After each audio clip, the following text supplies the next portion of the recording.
때는 조선 선조 19년 한양 도성 한복판에 자리 잡은 명문가 진사 기문의 저택에 원인을 알 수 없는 기괴한 재앙이 몰아치기 시작했습니다. 멀쩡하던 마당의 가축들이 밤마다 피를 토하며 쓰러졌고 충직하던 가솔들과 하인들이 이유 없는 열병에 걸려 핏기를 잃고 차례로 숨을 거두었지요.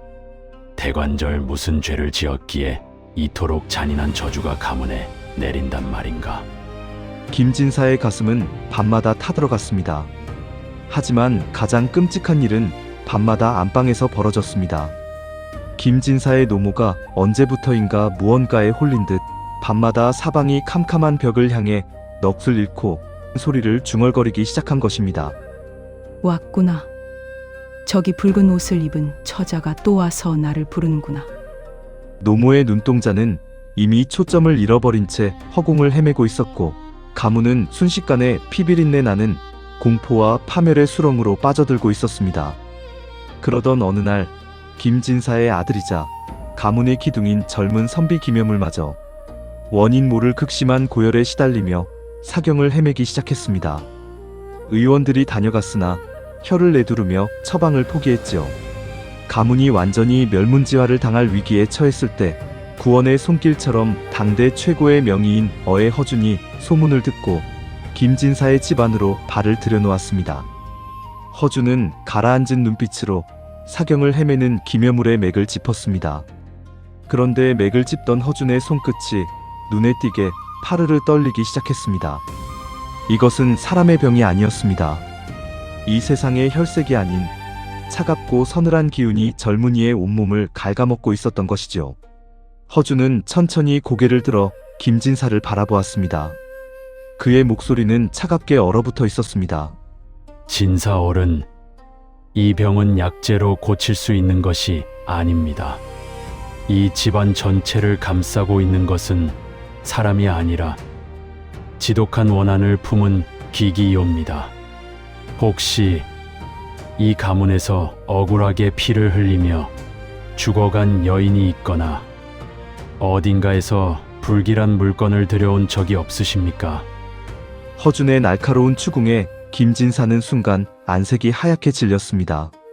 사실 이 모든 비극이 시작되기 정확히 1년 전 그의 사위가 과거 시험을 보러 한양으로 오던 길에 산속에서 겪은 기이한 사건이 있었습니다. 사위가 깊은 산속에서 폭우를 만나 무심코 들어갔던 허물어져 가던 사당, 그리고 그 사당벽에 걸려있던 기묘할 정도로 아름다운 미인도 한 장. 사위가 그 미인도에 손을 댄 순간부터 이 가문이 핏빛 잔혹극이 시작되었던 것입니다. 허준은 이 저주의 정체를 밝히기 위해 한밤중 홀로 문을 닫고 깊은 그 안으로 걸어 들어갔습니다. 김진사의 고백을 들은 허준은 깊은 사색에 잠겼습니다.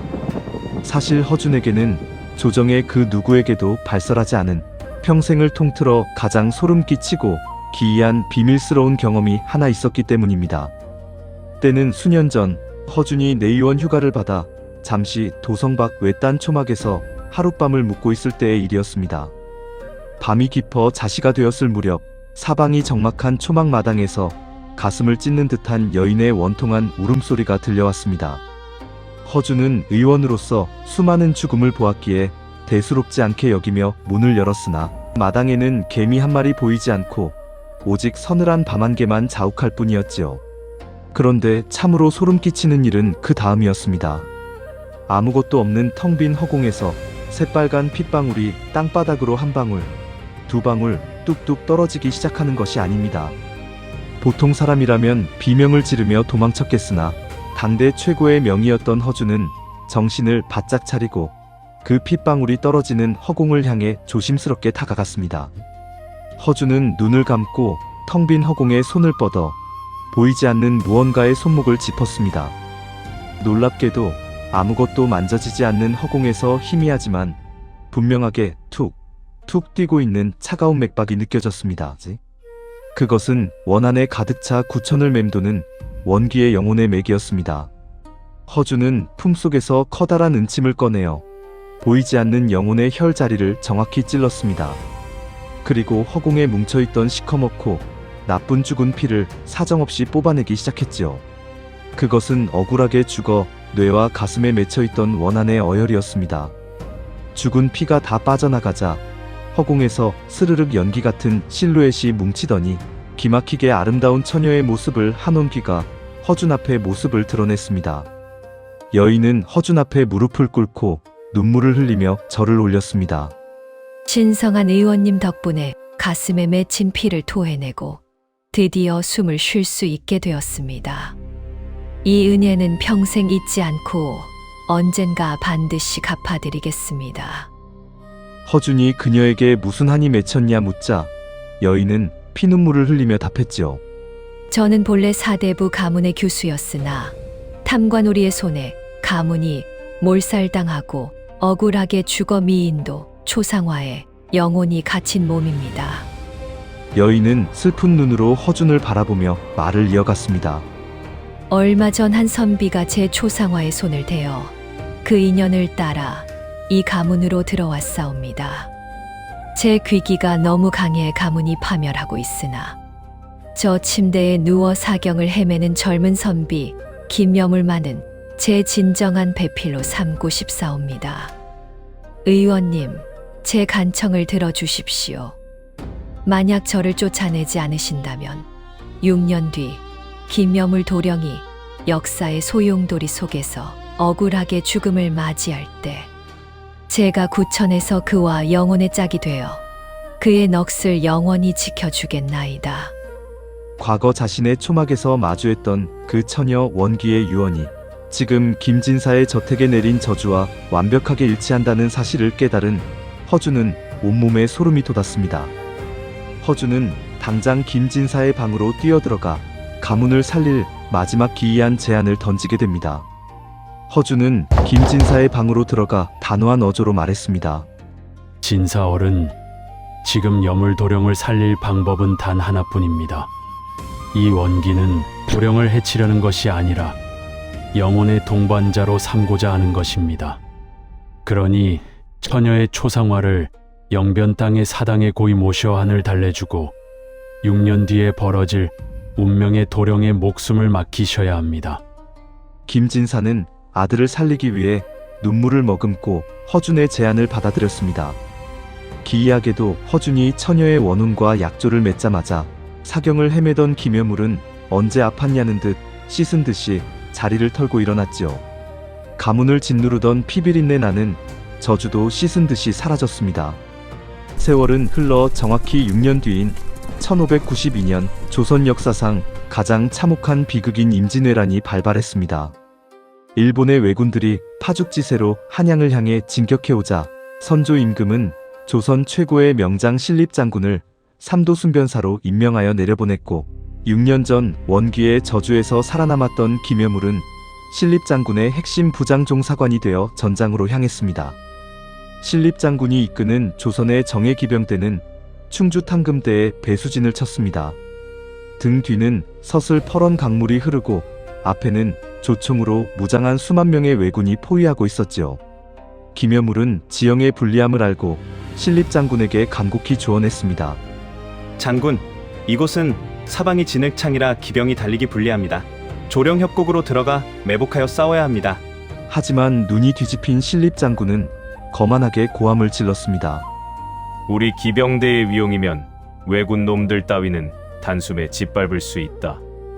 내 명령을 거역하는 자는 목을 벨 것이다. 신립의 무모한 고집에 김여물은 깊은 탄식을 뱉었습니다. 이미 승패는 결정난 것이나 다름없었지요. 마침내 전투가 시작되자 진흙밭에 발이 묶인 조선의 기병들은 왜군의 조총 사격 앞에 낙엽처럼 쓰러지기 시작했습니다.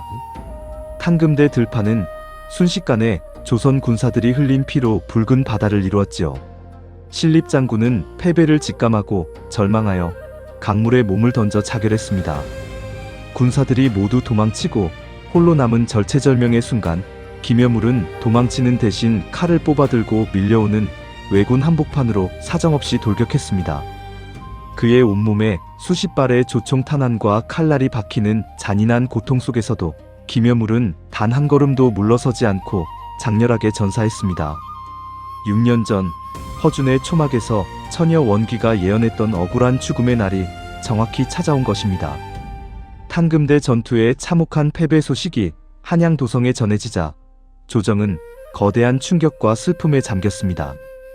왜군들이 한양까지 밀고 들어오는 혼란스러운 와중에 당대 최고의 직관이자 김여물과 깊은 우정을 나누었던 명재상 오성 이항복이 목숨을 걸고 전쟁터로 내려가 친구의 시신을 수습하기 시작했습니다. 이항복이 피비린내 나는 탄금대 들판을 헤매며 김여물의 시신을 찾아냈을 때 그의 눈에 믿을 수 없는 광경이 들어왔습니다.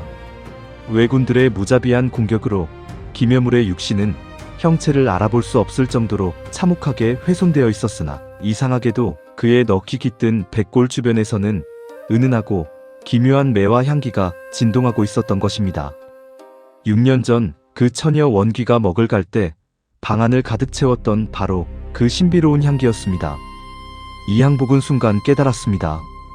처녀의 원귀가 약조대로 전쟁터까지 찾아와 왜군의 악귀들로부터 친구의 영혼을 보호하고 있었던 것임을 말이지요. 이항복은 친구의 유고를 거두어 한양으로 돌아온 뒤 김진사를 찾아가 눈물을 흘리며 말했습니다. 진사 어른, 여무리는 비록 처참하게 전사했으나 그의 넋은 외롭지 않습니다. 6년 전 의원 허준과 맺었던 약조를 이제 이행해야 할 때입니다. 깊은 밤, 이항복의 주도하에 김진사의 저택 안방에서 조선 역사상 가장 기이하고도 숙연한 혼례식이 거행되었습니다. 신랑의 자리에는 장렬히 전사한 김여물 장군의 피 묻은 갑옷과 유골이 놓였고, 신부의 자리에는 6년 전 사위가 산속 사당에서 가져왔던 바로 그 신비로운 처녀의 미인도 초상화가 나란히 놓였습니다. 이항복이 두 영혼을 하나로 묶는 충문을 읽어내려갈 때 닫혀있던 창문 너머로 따뜻하고 부러운 바람이 불어와 방 안의 촛불들을 감싸 안았습니다. 그리고 놀랍게도 신부 자리에 있던 미인도 초상화 속 처녀의 눈에서 맑은 눈물 한 방울이 스르륵 흘러내려 그림을 적셨습니다. 3년 동안 구천을 맴돌며 피눈물을 흘리던 원귀가 마침내 자신이 연모하던 사내와 영혼의 짝이 되어 한을 풀고 안식을 찾는 순간이었습니다. 혼례가 끝나자 방 안을 가득 채웠던 서늘한 귀기와 피비린내는 온데간데 없이 사라지고 한 쌍의 아름다운 흰 나비가 초상화와 갑옷 위를 맴돌다가 새벽 하늘 너머로 맑게 승천했습니다. 이 기이한 영혼 결혼식 이후 김진사의 가문에는 더 이상 가축이 죽거나 사람이 아픈 재앙이 단 한 번도 일어나지 않았으며 훗날 김여물 장군은 나라를 구한 충신으로 조정에 기록되었습니다. 권력의 폭정에 억울하게 죽어 그림에 갇혔던 여인의 원혼과 전장의 소용돌이 속에서 장렬히 산화한 조선 명장의 영혼이 시공간을 초월해 이뤄낸 이 가슴 아프고도 기이한 사랑비와 오성 이항복과 명예 허준이 직접 증언하고 기록한 이 이야기는 인간의 진정한 약속과 신의는 죽음조차 갈라놓을 수 없다는 위대한 진리를 남긴 채 평온하게 내립니다.